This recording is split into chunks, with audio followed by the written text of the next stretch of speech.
일왕 즉위식에서 벌어진 날씨 변화로 일본 언론과 SNS, 인터넷에서 상당히 호들갑을 떨고 있습니다. 일본인들은 자기 나라든 외국이든 왕족들의 생활에 대해 묘한 동경심이랄까 연예인 보듯이 하는 느낌이 있는데요. 오랜만에 일왕 즉위식이 있으니 일본의 화제의 SNS를 모아놓는 커뮤니티들에도 상위 3개가 왕족들에 관한 내용입니다. 1위는 즉위식에서 모인 인사들 가운데 흰색 군복의 미남자에게 사람들이 눈을 떼지 못한다는 내용으로 주인공은 브루나이의 왕자라는군요. 잘생겼나요? 2위 기사는 즉위식에서 일본 공주가 너무 귀엽고 예쁘다며 감탄을 하는 내용이고, 세 번째가 좀 웃기는데 즉위식 전까지 비가 오고 있었는데 즉위식이 시작하며 순식간에 비가 멈추고 도쿄에 무지개가 생겼다며 일왕이 신비한 능력으로 날씨의 아이같이 판타지하게 날씨를 바꾼 것이고, 즉위식 전에 비가 온 것은 일본 왕들에게 대대로 전해주는 이른바 삼종신기, 청동거울, 검, 고곡 중에서 검의 신비로운 힘 때문이라고 일본 특유의 오다쿠 같은 상상력을 발휘하면서 호들갑들을 떨고 있습니다. 이 삼종신기는 일본의 신화에서 태양의 여신 아마테라스가 자손인 니미기를 지상에 내려보낼 때 들려보냈다는 것으로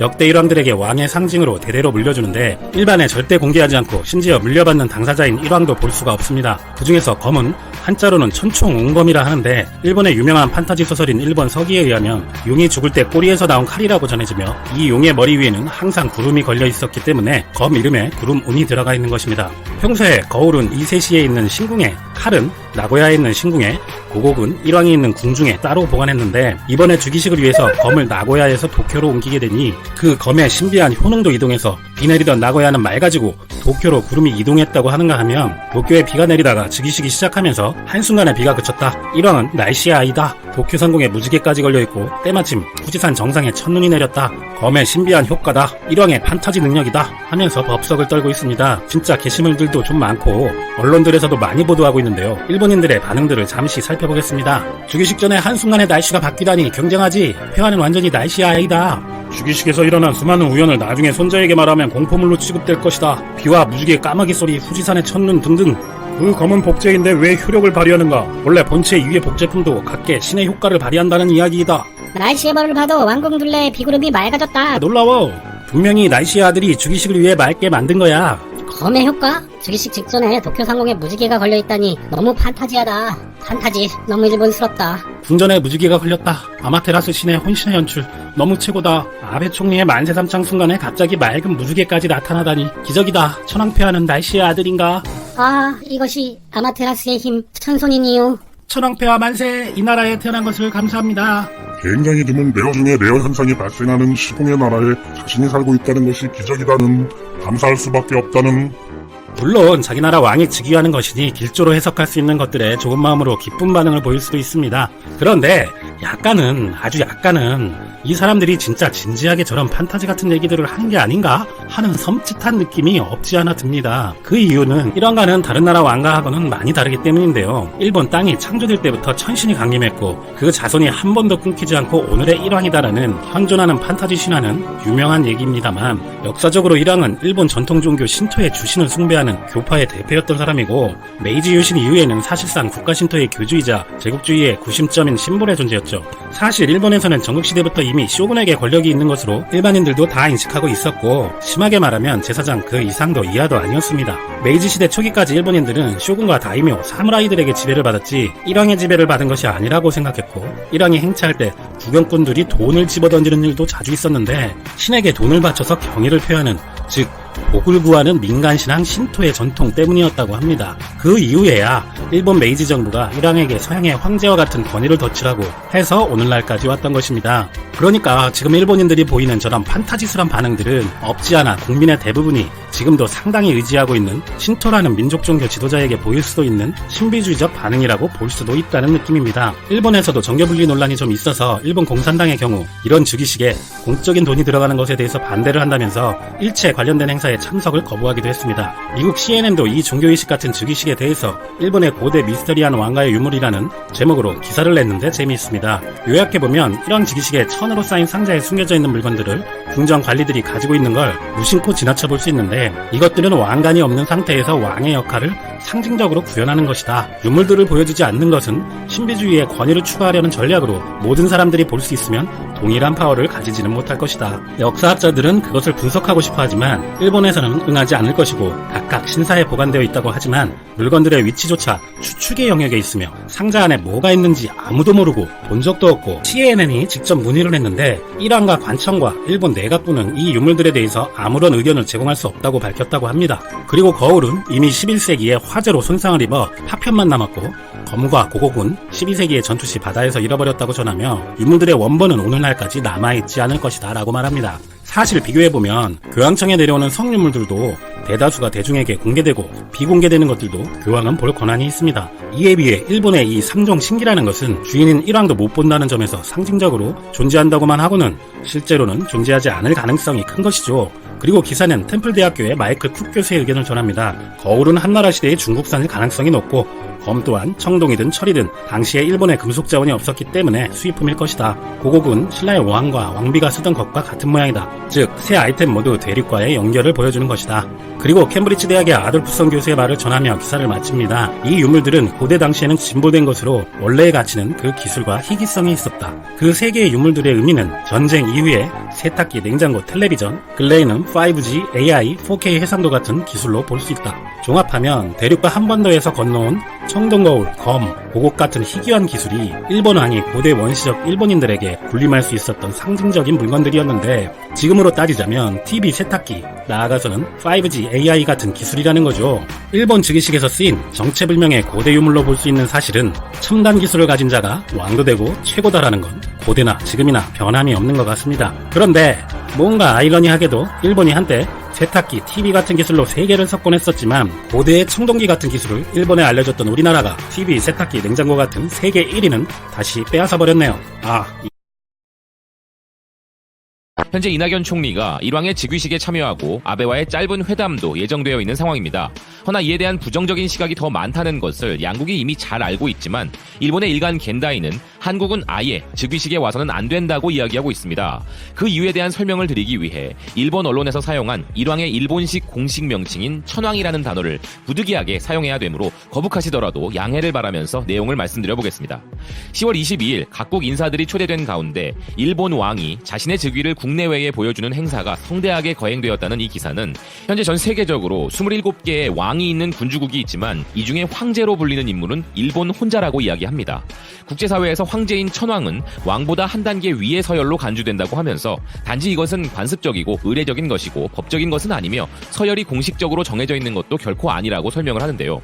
이를 가장 먼저 사용한 것은 중국의 진시황이었는데 황제에 의해 영토를 부여받은 자가 왕이고 이것은 지방의 제후에 지나지 않는데 중국 황제는 일본 왕에게도 한 지방의 신하라는 의미에서 외왕이라는 칭호를 수여했었다고 이야기합니다.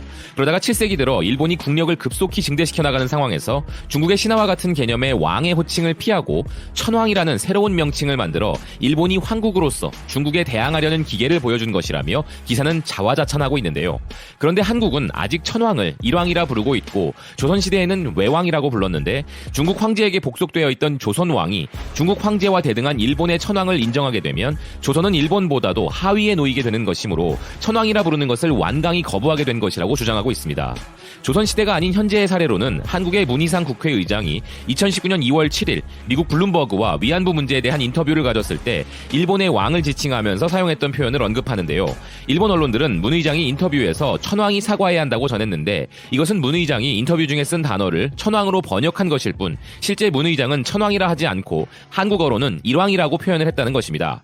바로 그 이유 때문에 22일의 일왕 즉위식에 일본의 군주를 모욕하는 행동을 일삼는 한국은 애초부터 이런 자리에 와서는 안 되었었다는 것이 이 기사가 주장하는 논리입니다.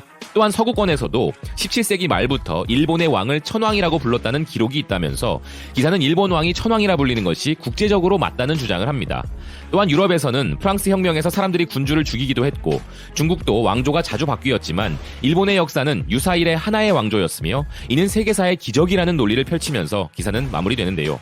이 내용을 정리해보면 서양에서도 황제라 불러주고 일본의 왕은 중국의 황제와도 맞먹는 천왕이며 세계에서 유일하게 남은 천왕이자 세계사에서 전무하게 기적과 같이 하나로 이어져 내려오는 왕조가 바로 일왕의 왕조라는 것입니다. 그렇게 대단하신 일본의 왕인데 이를 외왕이라 부르던 조선이라는 나라의 후손이며 아직도 외왕을 천왕이라 부르지 않고 일왕이라 부르는 한국은 일왕의 즉위식에 참여하지 말라는 것이죠. 왜 다른 모든 나라들이 황제라고 하는데 유독 한국만 일왕이라 부르는가 하며 불만이 있다는 것인데요. 그런 일본은 한국에게 천황이라 불러주지 않는다고 따질 것이 아니라 시급히 거울을 봐야 할 것입니다. 현재 일왕을 천황이라 불러주는 국가 중에 과연 과거 역사에 대한 반성이나 그에 걸맞은 일관성 있는 행동을 하지 않는 나라가 있는지, 그리고 지금 이 순간까지도 영토에 대한 도발을 일상으로 당하고 있으며 정치 역사적 문제를 무역으로 연관시켜 국제법에 어긋난 조치를 당하고 있는 국가는 어느 국가인지 깊이 생각해본 다음 그런 대도한한 불만을 표해야 할 것입니다. 오늘 영상의 끝인사는 17세기부터 서구권에서도 일왕을 천황이라 불렀다고 하는 이런 역사적인 사실을 중요시 여기는 이 일본의 기사를 존중하여 BK뉴스. 일본의 새로운 일왕이 즉위한다고 하죠. 이 즉위식을 명분으로 하여 이낙연 총리가 문재인 대통령의 친서를 들고 아베와의 짧은 회담도 조율하고 있다는 소식이 있었습니다. 한일 관계에 대하여 현재 비공개 대화가 오가고 있다고 하는데, 이것을 계기로 일단 상식을 가진 일본으로 회귀한 다음 양심을 가진 일본으로까지 발전하길 기대하는 마음인데요. 최근 여왕의 나라 영국의 유력 주간지 이코노미스트가 일왕의 즉위식을 맞아 이에 대한 기획 기사를 보도하였습니다. 그리고 이 영국 주간지는 일왕에 대해 그는 그저 갇혀있는 죄수일 뿐이라는 적나라한 표현을 하였는데요. 기사는 나루히토가 왕자 시절에 쓴 템스와 나라는 자서전에서 나루히토는 1980년대 자신이 옥스퍼드 대학 학생 시절 청바지를 입고 다니던 때가 내 인생에서 가장 행복한 시간이었다고 적은 부분을 소개하고 있습니다. 나루히토는 5월 아버지 아키히토가 나이와 병약 때문에 퇴위하면서 일본의 126대 왕이 되었고, 10월 22일 중국의 부총리와 한국의 총리를 포함한 웅대한 손님들을 맞이하는 즉위식을 열게 된다고 설명합니다. 그런데 기사는 이런 일본 군주의 삶은 터무니없이 형식적이고 난해하다는 비판을 이어가는데요. 나루히토 일왕이 영국 생활에서 보여주던 쾌활한 모습은 빛을 보지 못했으며, 일본 왕족들이 할 수 있는 일과 할 수 없는 일을 규정하는 관료 조직인 황실청은 나루히토의 자서전이 친근함과 조롱을 불러올 것을 우려하여 출판되는 것조차 원치 않았고, 이 관료들은 황실의 이미지를 보호하기 위해 지나치도록 세세하게 간섭을 한다고 이야기합니다. 그 사례로 나루히토 일왕의 동생 후미히토가 1990년에 결혼했을 때 신부가 눈에 들어간 머리카락을 빗어내리는 모습을 찍은 사진 기자가 그 장면을 찍었다는 이유로 궁전 출입 금지 조치를 당했다면서, 이에 대해 일본의 싱크탱크인 윌슨 센터의 시오토 고토는 이 왕족들이 지켜야 하는 것에 비하면 윈저 왕가는 확실히 느슨해 보인다며 일본 왕족들은 규칙에 너무 묶여 있다고 설명하는데요. 심지어 일본 언론들조차 왕족들의 사생활에 지나친 관심을 갖는 유럽의 신문들과는 다르게 왕실 여자들이 자신의 의무를 다하지 않았을 때 그들을 비난하는 것 외에는 대체로 황실청이 정한 경계를 존중하고자 한다면서, 1993년 나루히토의 약혼 소식과 2004년 그의 아내의 우울증 소식에 대해서도 일본 언론인들은 다 알고 있었지만 이 소식을 처음 전한 것은 외신들이었다고 이야기합니다. 한편 왕실의 개인 재산은 2차 세계대전 이후 거의 몰수되었고, 왕실이 사용하는 궁전과 재산은 모두 국가가 소유하고 있으며, 또한 그들의 생활비와 왕실 유지 비용도 국가가 지불한다면서, 전문가에 의하면 상왕이라 불리는 나루히토의 아버지 아키히토가 개인적인 소비와 활동에 쓸 수 있었던 돈이 1년에 500만 엔밖에 되지 않았던 것으로 추정된다고 설명하고 있습니다. 이로 인해 일본 왕족들은 많은 관심과 사랑을 받으면서도 동시에 터무니없이 지나친 관리를 받는 존재들이 되어버리는데, 그들의 삶은 황실청에 의해 분단위로 세세하게 계획되고, 대중들 앞에서의 그들의 모든 언행은 그들이 헌법이 정한 명목상의 최고 권위자로서의 선을 넘지 않도록 철저한 감시를 당한다고 이야기합니다. 비록 왕과 왕후는 다른 나라의 군주들과 마찬가지로 해외 친선 여행을 떠나기도 하고 학교와 자선단체들을 방문하여 격려를 하기도 하지만, 전통주의자들은 신토라고 불리는 그들만의 난해한 종교의식을 행하는 것이 일왕의 가장 중요한 역할이라고 생각한다는데요. 다음 달에도 일왕은 횃불을 든 사제들에 둘러싸여 일본의 2개 지역에서 가져온 쌀을 신들에게 바치며 수확에 대한 감사제를 드려야 하는데, 이때 일왕은 황실 정원사들로부터 제한된 도움을 받으면서 자신이 직접 수확한 쌀도 함께 바쳐야 한다고 합니다. 또한 마사코 왕비의 임무는 왕실의 누에를 손질하고 누에에게 뽕잎을 먹이고 볏짚으로 누에고치를 엮는 것이고, 1년에 몇 차례 고전시를 만들어 발표하는 것 또한 왕과 왕비의 직무라고 이야기합니다. 기사는 나루히토가 이런 그의 역할을 현대화하기를 원하는지 혹은 그럴 권한이 그에게 있는지조차 불확실하지만, 마사코 왕비가 왕과 왕비의 첫 기자회견에서 남편보다 아주 약간 더 길게 말을 했던 것과 공공장소에서 남편보다 한 걸음 앞서 걸었던 것이 일본 왕궁의 예절을 어긴 것이라는 이유로 성차별적인 호된 질책을 받았을 때 나루히토는 아내를 대신하여 싸운 적이 있었다고 이야기하는데요. 그는 2004년에 외교관 출신인 마사코 왕비가 이런 억압된 궁전 생활에 적응하려고 애쓰지만 완전히 지쳐버렸고 자신의 성격을 억누르고 있다며 불만을 토로한 바 있었다고 합니다. 그러면서 기사는 나루히토의 아버지인 아키히토가 했던 여러 시도들을 예로 드는데요. 아키히토는 왕실의 오래된 의식과 이를 숭배하는 터무니없는 민족주의자들을 조심스레 밀어냈다면서 2011년 쓰나미와 원전 사고 이후 일왕으로서는 처음으로 TV 연설을 했으며 재난으로 집을 잃은 사람들 중 몇 명을 방문하여 바닥에 앉아 그들과 함께 차를 마시는 행동을 했고, 일본의 평화주의를 의무화하는 헌법 조항을 개정하려는 아베의 계획에 대해서도 우회적으로나마 문제를 삼는 듯했다고 전합니다. 또한 기사는 아키히토가 2001년의 기자회견에서 자신의 한국 선조에 대해 언급했던 부분도 이야기하는데요. 이것은 그가 이 기자회견에서 50대 일왕인 간무 일왕의 어머니가 백제 무령왕의 후손이었다는 것을 밝혀 한국에도 널리 알려졌던 사건을 말하는 것입니다. 포틀랜드 주립대의 켄 루오프 교수는 아키히토의 이런 언급은 인종적 순수성에 집착하는 일본 사람들에 대한 아키히토의 비웃음이었다고 해석합니다. 또한 최근에 그는 정부가 명백히 꺼려했던 왕이 스스로 왕위에서 퇴위할 수 있도록 하는 법을 통과시켰던 것도 이야기하고 있습니다. 헌법상 일왕은 국가와 국민 통합의 상징이지만 그를 가두고 있는 왕실이라는 누에고치는 나루히토를 유물로 전락하게 할 위험이 있다는 이 기사는 나루히토 역시 그의 아버지 아키히토와 유사하게 전국을 순회할 때 비교적 격식을 차리지 않고 개를 쓰다듬기도 하며 학생들과 잡담을 나누기도 하지만 일본의 젊은 세대는 점점 왕실에 대한 관심이 줄어가고 있는데 왕족들은 그들과 접점을 만들 수 있는 자유가 너무 적어 보인다는 우려와 함께 마무리되고 있습니다. 기사에서 알 수 있듯 일본이 천황이라 칭하는 일본의 왕은 그저 쌀을 재배해야 하고 누에고치를 쳐야 하며 종교적 의식을 행하는 역할을 감당해야 하는 등 황실청과 정부가 뭐든지 시키면 시키는 대로 해야만 하는 불쌍한 꼭두각시인 것인데요. 영국 언론의 표현대로 일왕은 궁전에 갇혀있는 죄수라고 부르는 것이 가장 적절한 것 같습니다. 과연 나루히토가 평화주의자이자 친한파였던 자신의 아버지 아키히토보다 더 큰 메시지를 일본에 전달하여 아베의 행동을 교정하고 일본을 바꾸어낼 수 있을지, 왕이라는 직위에 비해 너무나 작은 그의 힘과 권력을 보면 큰 희망을 갖기 어려워 보이지만 그래도 그가 최소한 그런 시도만큼은 해보길 바란다는 의견입니다.